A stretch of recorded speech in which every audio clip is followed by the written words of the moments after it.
A game's opening moments often determine whether players keep going or put the controller down. Great openings capture attention instantly. In an era where attention spans are only growing shorter by the day, the first few hours of a game can play a vital role in whether you as a player will continue. Modern JRPGs and story-driven games rely heavily on cinematic introductions, emotional stakes, and world building to immerse players. The average player has many other things competing for their time. Other games, hobbies, work, school, and the people in their lives. Many of us don't want to waste our time on a game that doesn't engage or motivate us to want more. But when we do find that one game that captures our attention, we want it to take hold of us and allow ourselves to sink our teeth into and devour the story we're about to embark on. The strongest video game openings establish tone, introduce compelling mysteries, and emotionally connect the player to the world and characters, as demonstrated by games like Expedition 33, Final Fantasy VII, and Xenoblade Chronicles 3. In this video, I want to dive into what makes these games' opening hours so compelling and has players itching to play more of their story.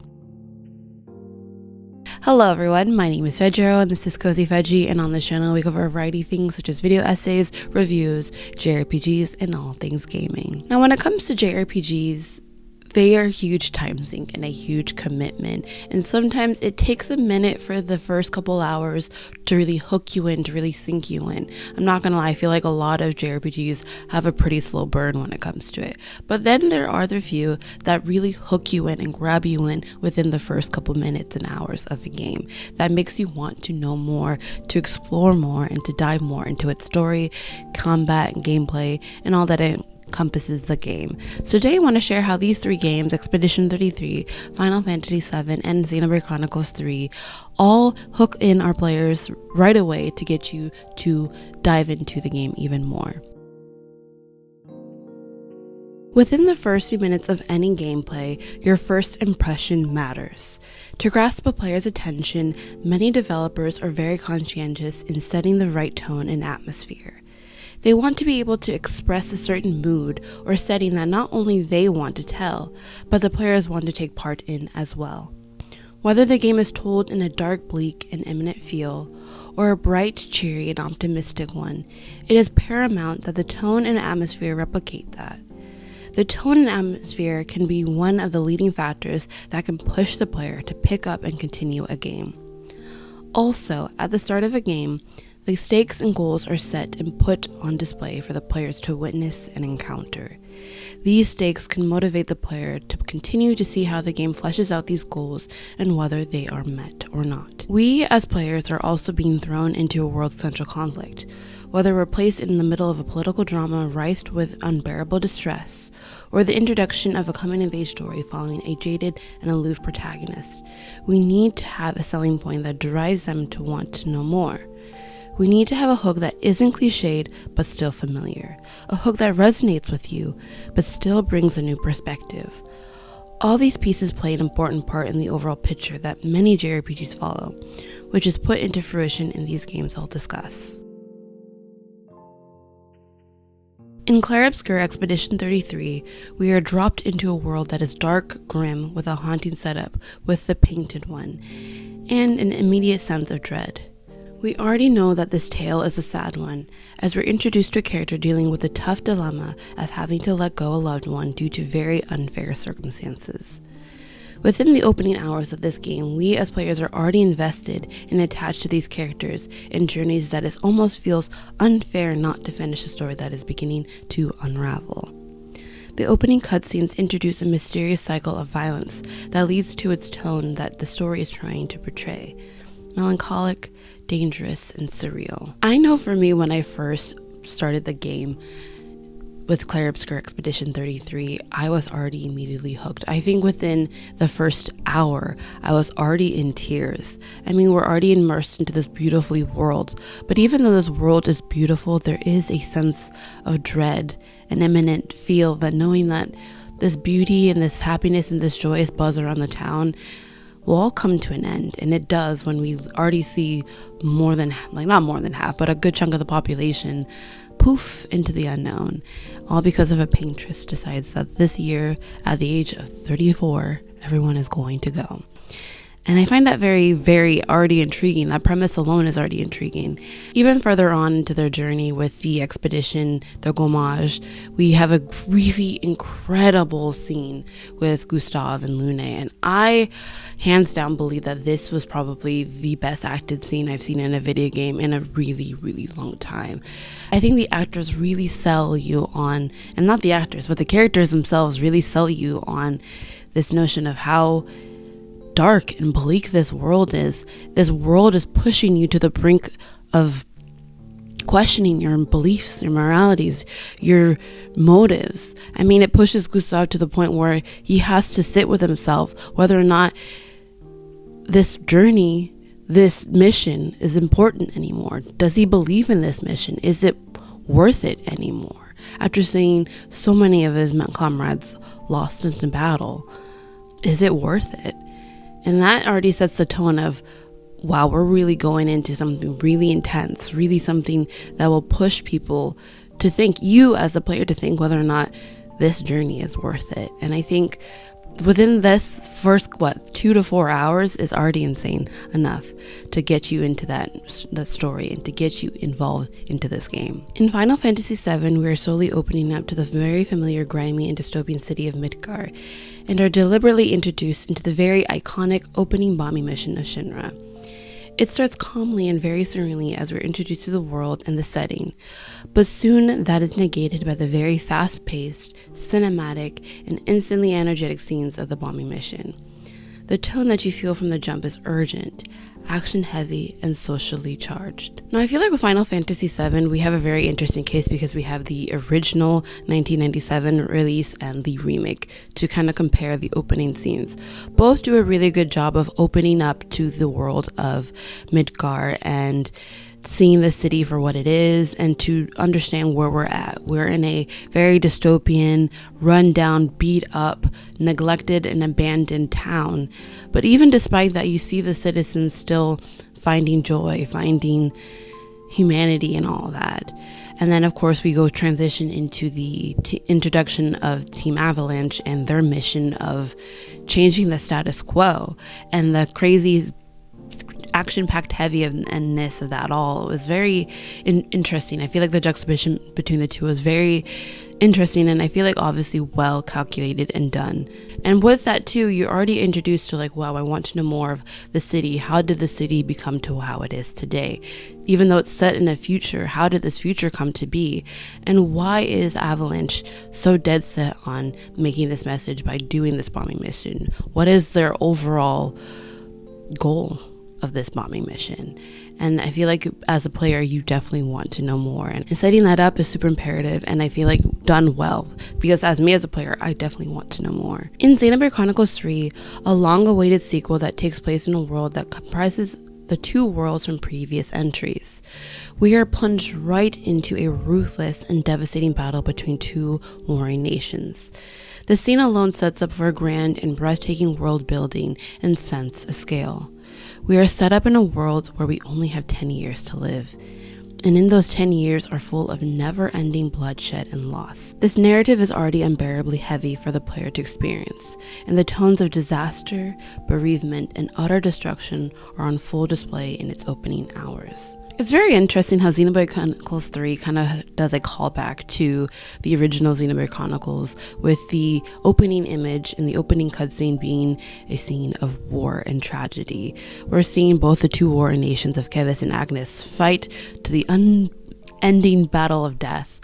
And what's really crazy is that we're already going introduced to this game because it's, again, like the huge battle cutscene, but it's also interesting because we're in two nations that have merged together. We've seen the worlds of Xenoblade Chronicles 1 and Xenoblade Chronicles 2 clash together, and see how that kind of implodes on itself is already intriguing enough. And the sentiment knowing that we are literally battling and one another to gain more life is also a very intriguing premise. The tone is already super, super dark and super intense that it kind of just sits with you in this really unsettling but intriguing way nonetheless. And I was already intrigued enough as it is because I'm already a Xenoblade Chronicles fan, and I know that with Xenoblade Chronicles 3 is a weird starting point because I believe you can play this game without knowing much of the other two, but it's not advised. I mean, I don't advise it, but there's people with coming into this game, whether you know the history of the past two entries or not, you're still intrigued. And I feel like the writers and the developers, producers did a really good job of having you hooked already and plunged and plopped into a pretty dire situation of a war, wanting to know how this war came to be, why we're in this war, what are we fighting for. All of these questions are wrapping around the players' heads already, and I feel like with those questions in mind, don't you want to continue and want to know more? What these games show is that they all have varied tones that help and encourage the player to want to know more and hook in the player right away. One of the most effective ways a game captures players' attention is by establishing conflict and stakes from the very beginning. Expedition 33, Final Fantasy VII, and Xenoblade Chronicles 3 all accomplish this by refusing to let their stories unfold slowly. Instead, they thrust players into danger and tension almost immediately. In Expedition 33, the protagonists are born into a doomed tradition where each generation is forced to fight against inevitable death. This conflict is not abstract or distant. It's a literal and an unavoidable. The game opens up with the terrifying concept of death being painted into existence, instantly communicating the stakes of the world and the hopeless cycle the characters are trapped in. The player understands right away that survival is temporary and resistance is mandatory. Final Fantasy VII begins with the explosive momentum through Avalanche's bombing mission. The conflict is immediate and multi-layered. On a surface level, players face physical danger through guards, alarms, and detonations. Beneath that, the game introduces moral tension. Avalanche is destroying reactors to fight Shinra, but the consequences affect innocent civilians. This complexity makes the opening more than a simple action sequence. It establishes ethical stakes that resonate through the story. Similarly, in Xenoblade Chronicles 3 drops players into endless war between two nations. These openings shock the player and immediately clarify what is at risk: home, identity, and survival itself. Together, these games demonstrate that powerful openings show conflict early rather than delaying it for hours. By doing so, they hook the player emotionally and narratively from the start. I feel like for me, a very common trope that I feel like is very eminent in a lot of JRPGs is that it's really a slow burn. And I feel like there's such a common saying that a lot of JRPGs fans just give it some time, give it like 10 hours, which is honestly really crazy to ask for someone. Just give it 10 hours. In this day and age, especially as I don't know, most of my demographic people here are adults. They have things going on in their life.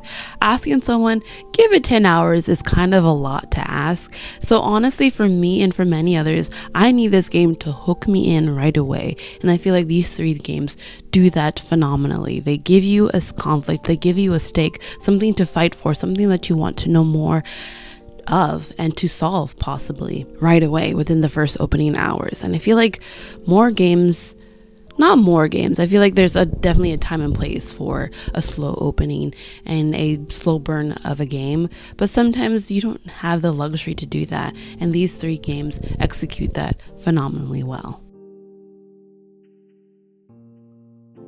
Strong openings do not rely solely on plot. They also introduce characters in ways that feel natural and revealing. All three games use action and interaction rather than exposition to establish who the characters are. In Expedition 33, characters are introduced through their roles and their death-bound cycle and the emotional weight they carry. Their relationships, fears, and motivations are quickly established through a dialogue and circumstance. The player understands not just what those characters do, but what they already have lost and what they stand to lose next. Final Fantasy VII particularly effective in how it presents Cloud's strife. Rather than explaining his personality through narration, the game shows it through action. Cloud is stoic, highly skilled, and emotionally distant during the bombing mission. His professionalism contrasts sharply with the louder, more expressive members of Avalanche, who immediately add personality, humor, and ideological diversity to the group. The Xenoblade Chronicles series excels at introducing likable, grounded protagonists such as Noah and Mio. Small moments, casual conversations, expressions of doubt, or quiet optimism create emotional attachment before the story escalates. These moments humanize the characters, making later conflicts feel more personal. By revealing character traits through gameplay and early interactions, these games ensure players care about who they're controlling, not just what they are doing. Now, when it comes to good storytelling in games, obviously the plot needs to be there, but of course another important factor to help engage and hook the players is to have really good written characters. And I feel like all three of these games have exquisite character driven narratives and characters that we want to follow, characters that we want to root for, and characters that we want to know more about.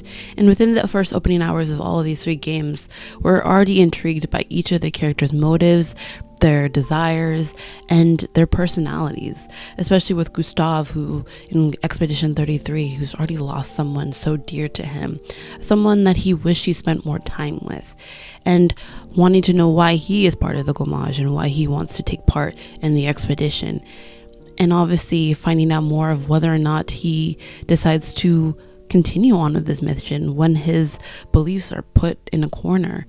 And then we have Final Fantasy VII with Cloud, who is a very stoic person by nature, but there's also a hidden mystery behind him, and us as a player want to know why he's joined Avalanche.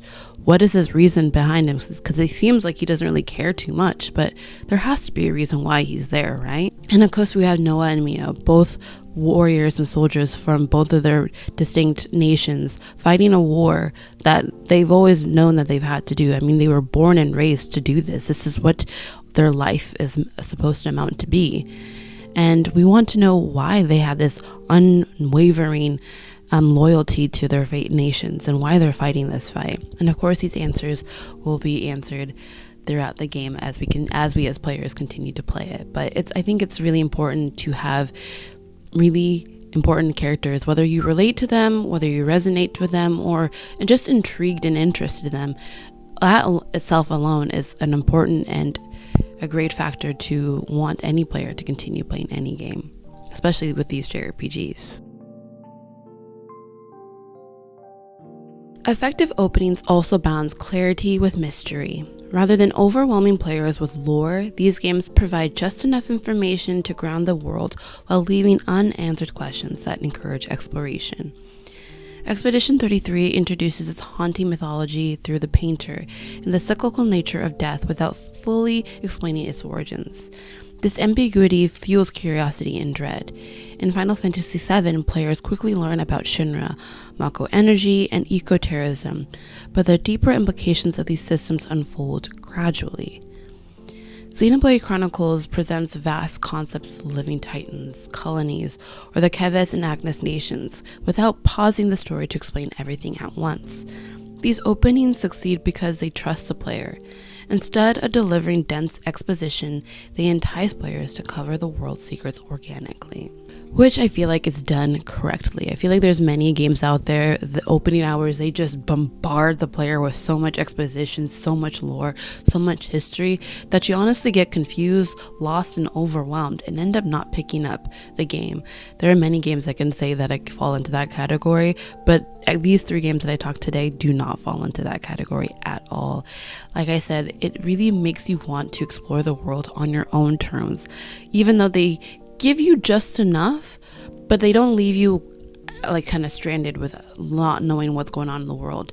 They give you just enough to want to know more, but also entice the player to explore that and to learn that, whether that's through world exploration or through characters that you meet along the way or through side quests that you stumble across. That is the way to go when it comes to hooking in these players. Another defining feature of great openings is how seamlessly they integrate gameplay tutorials into the narrative. In Expedition 33, early battles highlight the creativity of the combat system while teaching mechanics through urgency rather than formal instruction. The player learns because survival depends on it. Final Fantasy VII Bombing Mission functions as both a tutorial and a story event, blending action, menu-based combat, and cinematic presentation into a single cohesive experience. Similarly, Xenoblade Chronicles introduces exploration, combat arts, and pacing with an open environment that rewards curiosity. In each case, gameplay is taught without breaking immersion. The player is never pulled out of the story to learn mechanics. Learning happens naturally through play. What I really love about all of these games, especially for example with Expedition 33, how it teaches you how to learn. I believe it's been a hot minute since I played the opening hours of Expedition 33, but I believe to learn how to do dodging mechanics, they teach you through a dancing sequence with your partner in the game, which I think is really fun, or how to touch parries with Mael in the game. I think is really, really fun. I just find it really interesting how they slide in these introductory ways to play the game in a very sly but also fun and interactive way. Combat is definitely a way to intrigue someone into whether or not they want to continue to play the game. I mean, it is a game that we are playing. Although Expedition 33, Final Fantasy VII, and Xenoblade Chronicles 3 differ greatly in tone and style, ranging from dark mystery to explosive rebellion to epic fantasy, they succeed for the same core reasons.